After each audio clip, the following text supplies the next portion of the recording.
अच्छा, अब हम एक और इस लेंस से रिलेटेड टॉपिक जो है उसको हम डिस्कस कर लें, छोटा सा है और वो है रिजॉल्विंग पावर। ये भी कन्वेक्स लेंस से रिलेट करके हम एक्सप्लेन करते हैं।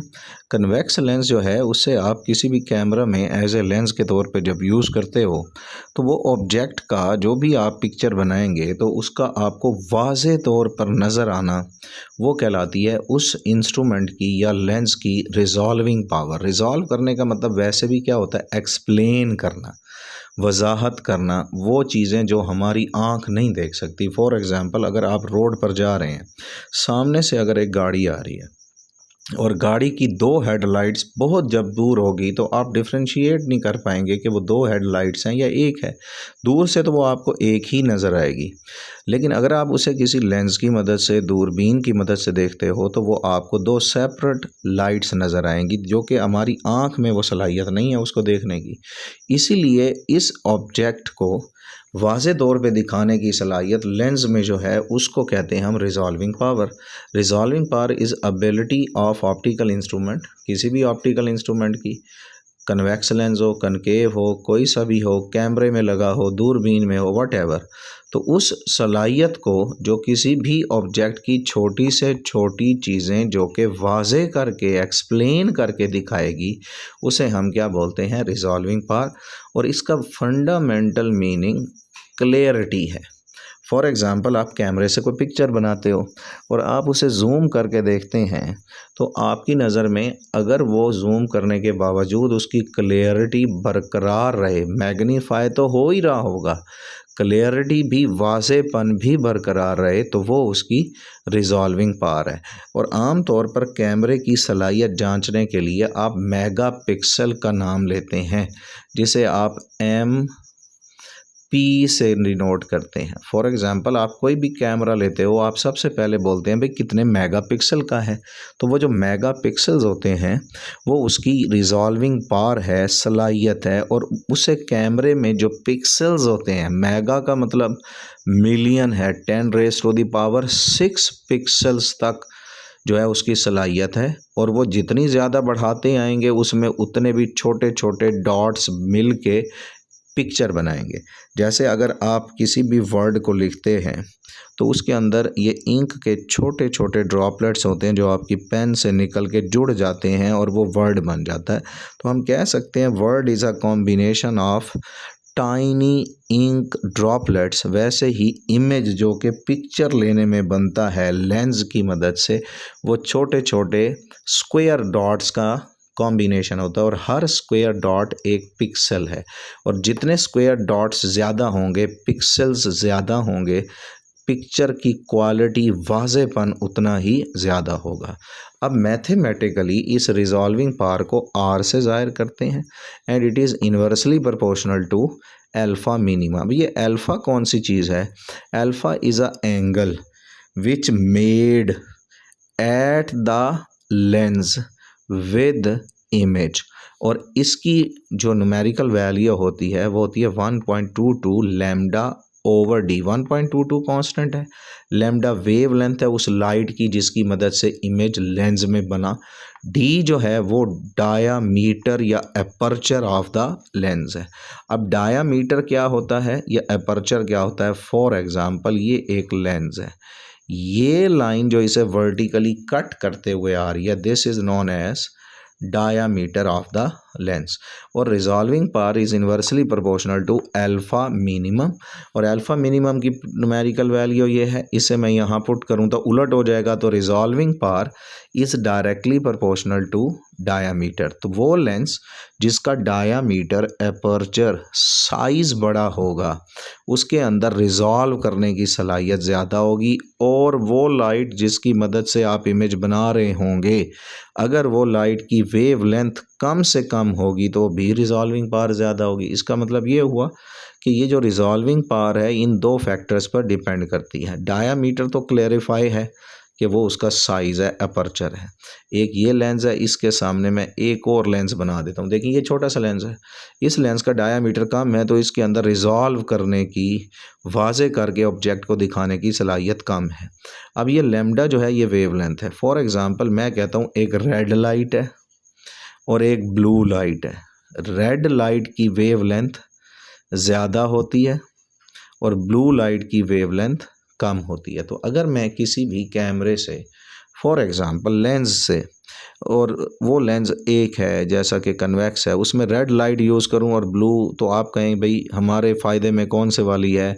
ब्लू लाइट, क्योंकि उसकी वेवलेंथ कम है तो उससे जो इमेज बनेगा वो बहुत ही क्लियर होगा as compare to red light. तो ये इसका बेसिक है। अब दूसरी जो इसकी इक्वेशन है वो है डाइफ्रैक्शन ग्रेटिंग।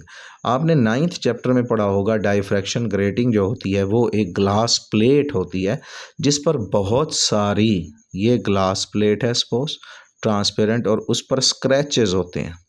जैसे सीडी डिस्क की बैक साइड देखें, सेंटर पे एक होल होगा और उसके अराउंड आपको एक छोटे छोटे सर्कुलर पैचेस नज़र आएंगे, और उससे जब रोशनी में रखेंगे तो आपको मल्टीपल कलर्स उसमें नज़र आएंगे, और वो कलर्स का नज़र आना उसके अंदर इन लाइंस की मदद से होता है, और इन लाइंस के दरमियान जो स्पेस होती है वो बिहेव करती है जस्ट लाइक आ स्लिट के तौर पे, और हर स्लिट में से लाइट डाइफ्रैक्ट होती है, इसलिए वो बन जाती है डाइफ्रैक्शन ग्रेटिंग। और उसके अंदर clarity, resolution, resolving power, R का फार्मूला है n मल्टीप्लाइड बाय m। इसमें n है इस पर मौजूद नंबर ऑफ लाइंस। जितनी लाइन ज़्यादा इसमें रिजॉल्व करने की सलाहियत उतनी ही ज़्यादा। m रिप्रेजेंट करता है इसमें से गुजरने वाली लाइट के मुड़ने को। वो कितनी लाइंस हैं तो उतनी दफ़ा मुड़ेगी, और उस मुड़ने को बोलते हैं आप डाइफ्रैक्शन। इमेजेस का इसे ऑर्डर ऑफ स्पेक्ट्रम भी कहते हैं। मतलब जितनी दफ़ा मुड़ेगी उतनी ज़्यादा इंटरफेरेंसेस प्रोड्यूस होंगी, और इंटरफेरेंस हर वेवलेंथ, हर रंग की अपनी होती है, तो इसलिए वो m जो है ये order of spectrum, spectrum wavelength का मजमुआ, तो ये उसका फार्मूला याद रख लें।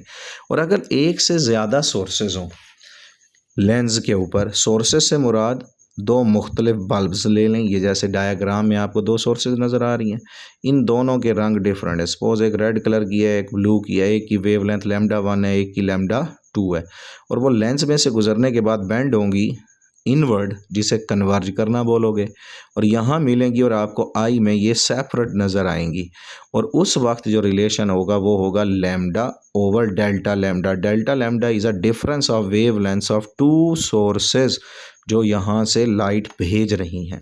अब उस रिजॉल्विंग पावर के कंसेप्ट को क्लियर करने के बाद एक और पावर भी है जिसे हम बोलते हैं फोकल पावर। फोकल पावर को P से रिप्रेजेंट करते हैं, और वो इन्वर्सली प्रोपोर्शनल होती है focal length of the lens के। जिस लेंस की फोकल लेंथ कम होगी उसकी रिजॉल्विंग पावर जो है, फोकल पावर जो है वो ज़्यादा होगी। और ये भी जहन में रखिएगा कि जो फोकल लेंथ होती है it is directly proportional to the diameter of the lens. तो हम अगर इस फार्मूले को ऐसे भी लिख सकते हैं, P is equal to 1/d। d is a diameter. तो जिस लेंस का डायामीटर, फोकल लेंथ कम होगी उसकी फोकल पावर ज़्यादा होगी। रिजॉल्विंग पावर नहीं बोल रहा मैं, रिजॉल्विंग पावर का इससे रिलेशन नहीं है, हम इसको सेपरेटली डिस्कस करते हैं। तो focal power is inversely proportional to focal length of the lens, और फोकल लेंथ जो है वो सेंटीमीटर में हो तो ये रिलेशन है, और मीटर में कन्वर्ट करें तो 100 से इसे मल्टीप्लाई कर देंगे, और सेम रिलेशन डायामीटर के लिए भी है। अब बेसिक डिफरेंस रिजॉल्विंग पावर और फोकल पावर में क्या है, इसने वाजे करके दिखाना है।